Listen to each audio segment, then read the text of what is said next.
Hear this.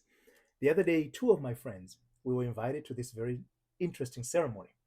And I'm an open minded person, as maybe you should.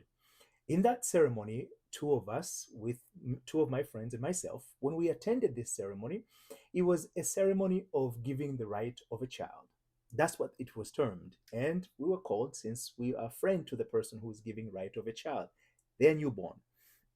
And there was all type of drums. They were chanting, dancing, and it was very, very exotic in terms of nature. I was enjoying every aspect of it. And one of my friend walked out of the room because he felt uncomfortable. And I was just enjoying it. And actually, they came and danced around me, and they were doing some stuff and every kind of stuff. And then they were saying things that they were calling their ancestors. And after the event, we had a conversation. I asked the other friend, "Why did you walk away?" It was very interesting. He said, "No, they were doing demonic stuff." I said, "How did you know that they were doing demonic stuff?" Because one of the things they did, they took olive oil and they burned cinnamon and other exotic spices. And when they burned them, they let them on the air as an aroma that filled the room. And it was so exotic in aroma because it was a specific mixture of aroma that were mixed there. Instead, they were using all these mirror and everything stuff to burn. They were calling up the ancestors. Those are dead people. They were opening gates and demons.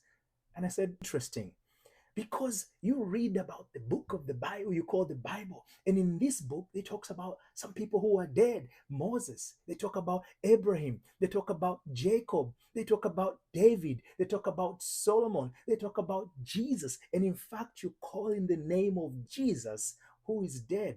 We're told he was resurrected. And when you go into the Quran, I said they talk about Quran Muhammad. He died, but they are calling in his name. They are speaking of his name.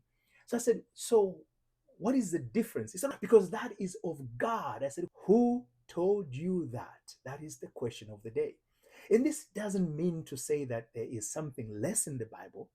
It is a great book, and I read it and I love that book because I teach everything else from that book. But when we confine ourselves and think this is the only book, that's where the issue comes. Because it is among many books, among many traditions. It is just that the tradition of worshiping God in that book has been elevated higher than the rest. But who told you the other one is the devil?